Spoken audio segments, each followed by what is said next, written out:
Aí você pode falar, mas os caras sobem no palco com uma garrafa de cachaça, os caras bebem antes, durante e depois do show. É claro que essa bebedeira aí acaba comprometendo a performance vocal deles, né? Mas o que eu vejo é que, infelizmente, parece que o público não se importa com isso. Parece até que isso faz parte do show. Muito bem, Beto Matos aqui, esse aqui é o canal Música e um pouco de tudo. Seja muito bem-vinda, seja muito bem-vindo aqui ao nosso humilde canal. Então, como você já bem viu na nossa introdução, o assunto do vídeo de hoje não poderia ser outro. É fantástico e é sensacional. Por quê?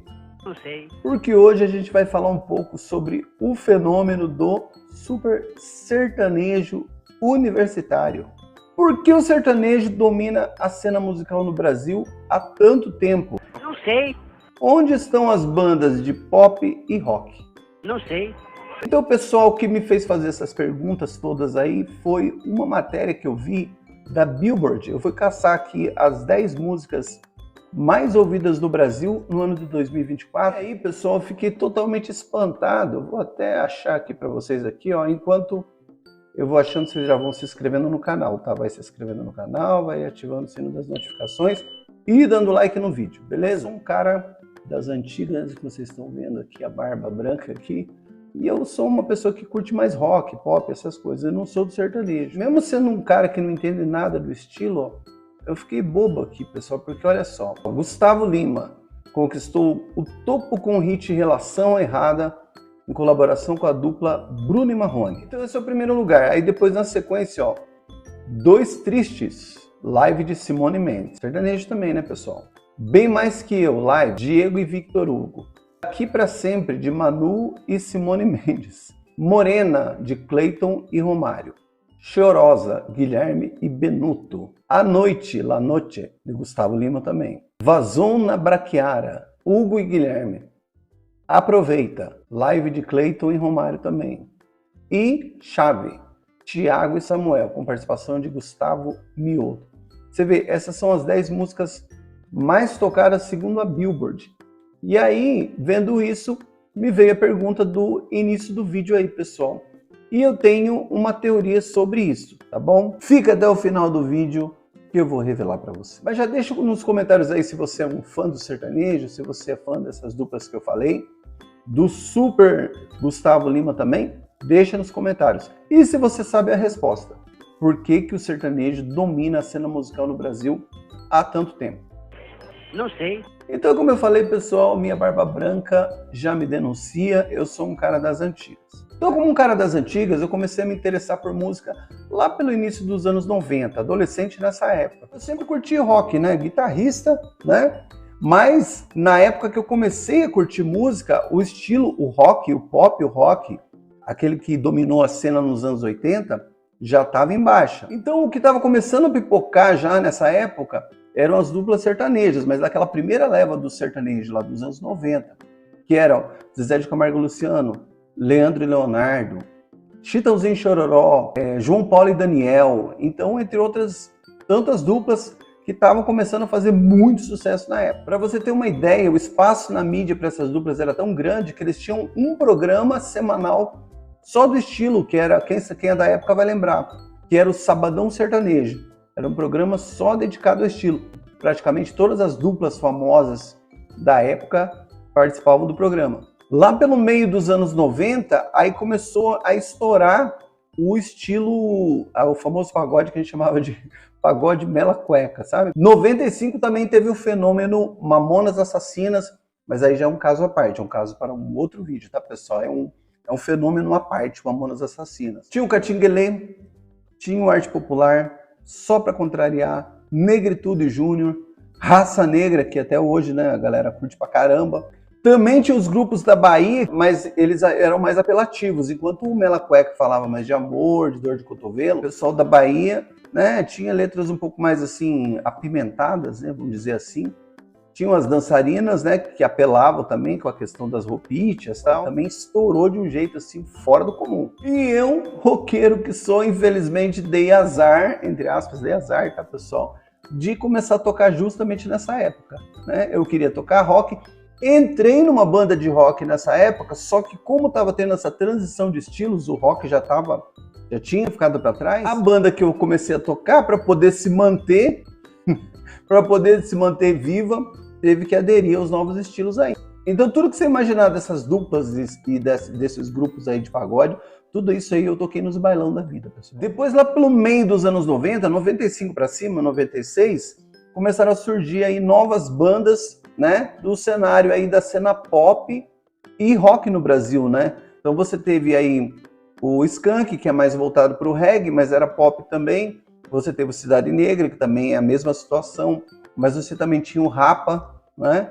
Você tinha o Charlie Brown Jr., que foi mais ou menos nessa época também. Aí o rock ganhou aí uma sobrevida. O que ajudou também bastante a cena pop e rock nesse período foi a sensacional MTV.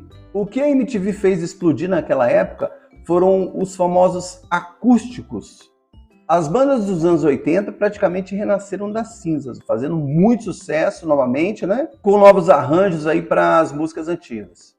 Os maiores exemplos disso eu acho que são as bandas Capital Inicial e Titãs, né? A cena musical no Brasil estava nessa pegada aí nessa época, tá? Até o início dos anos 2000. Eu posso até falar com um pouco de propriedade sobre isso, pessoal, porque nessa época eu toquei muito em barzinho e o repertório basicamente era baseado nisso, os acústicos MTV. Eis que de repente surge o monstro sertanejo universitário. Eu digo monstro, não é uma forma pejorativa, tá? Eu estou me referindo aqui ao tamanho que esse estilo de música atingiu no Brasil. A primeira dupla que eu ouvi falar que estava inserida nesse estilo foi os irmãos lá, os gordinhos, César Menotti e Fabiano. Inclusive essa dupla teve uma sacada que eu achei sensacional.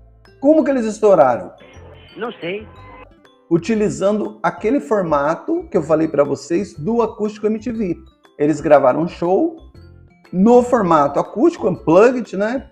Tocando músicas antigas. Eles simplesmente arrebentaram, estouraram, explodiram e foi assim, eu como não entendedor do estilo, mas foi a primeira vez que eu ouvi o termo sertanejo universitário. Eu até lembro que eu estava tocando no barzinho, né, as minhas musiquinhas lá, dos acústicos e tal. Aí uma amiga minha chegou e falou assim: Ô Beto, você não toca César Menotti e Fabiano? Falei, hã? Ela falou, Nossa, você não toca, os caras estão estourados aí, sertanejo universitário, você tem que tocar, cara. não tô acreditando, não sei de onde surgiu isso. Aí abriu-se a porteira, né? Então, duplas como Victor e Léo, que eu acho que, na minha visão, é disparada melhor, que tem a melhor qualidade, é a minha preferida. Jorge Mateus, João Bosco e Vinícius, Fernando Sorocaba, quem mais? Por aí vai. E aí a coisa se tornou infinita, foram surgindo milhares de duplas. Aí depois de todo esse contexto, volto com a pergunta que deu origem a esse vídeo aqui.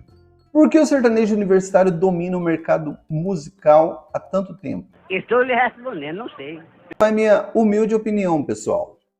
Profissionalismo, estruturas gigantescas, shows mega produzidos, tá? Iluminação top master, músicos de apoio fantásticos.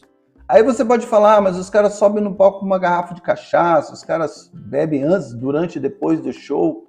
Veja bem, quando eu digo profissionalismo, eu não estou me referindo a isso. É claro que essa bebedeira aí acaba comprometendo a performance vocal deles, né? Mas o que eu vejo é que, infelizmente, parece que o público não se importa com isso. Parece até que isso faz parte do show. Mas para mim, o mais importante, o que mantém o estilo sertanejo, a música sertaneja, tanto tempo no topo, é a cena. Basicamente, eles continuam alimentando o monstro, pessoal. Lembra aquele monstro que eu falei? Eles continuam alimentando a cena. Não é uma dupla contra a outra. Eles têm uma certa união, né? Eu não sei se é uma coisa profissional. Às vezes os caras se detestam, mas eles estão sempre fazendo ali os collabs. Estão sempre gravando juntos. As duplas antigas, por exemplo, quando percebem que estão começando a ficar um pouquinho para trás, o que eles fazem? Gravam com duplas novas e vice-versa. Então, quanto mais duplas, quanto mais artistas surgirem para eles, melhor. A cena continua viva. Eles também não têm preconceito musical, viu, pessoal? Eles gravam com funkeiro, eles gravam com pagodeiro, eles gravam com músicos baianos, pessoal do axé, eles não têm nenhum tipo de problema com isso. O objetivo deles é um só, é manter o sucesso, manter a cena viva.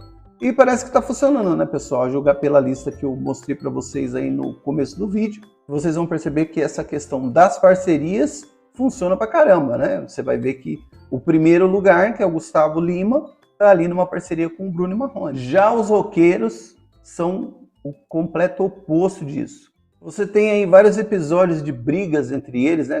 Agressão física mesmo. O Chorão da banda Charlie Brown que deu uma porrada lá no Marcelo Camelo do Los Hermanos. Muitas das bandas dos anos 80, por exemplo, se odiavam. O Engenheiros do Havaí, por exemplo, eles falavam mal de todo mundo. Existe muita intolerância no rock, né? Até entre as vertentes do próprio estilo.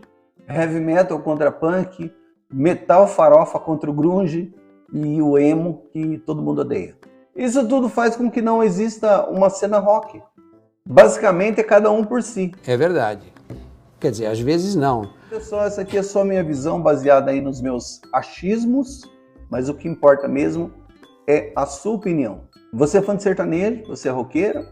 Deixa o seu comentário aí. O que você acha dessa presepada toda aí que a gente comentou no vídeo? Então é isso, pessoal. Valeu demais por ter chegado até aqui no nosso vídeo. Vamos ficando por aqui. Um abração e um beijo.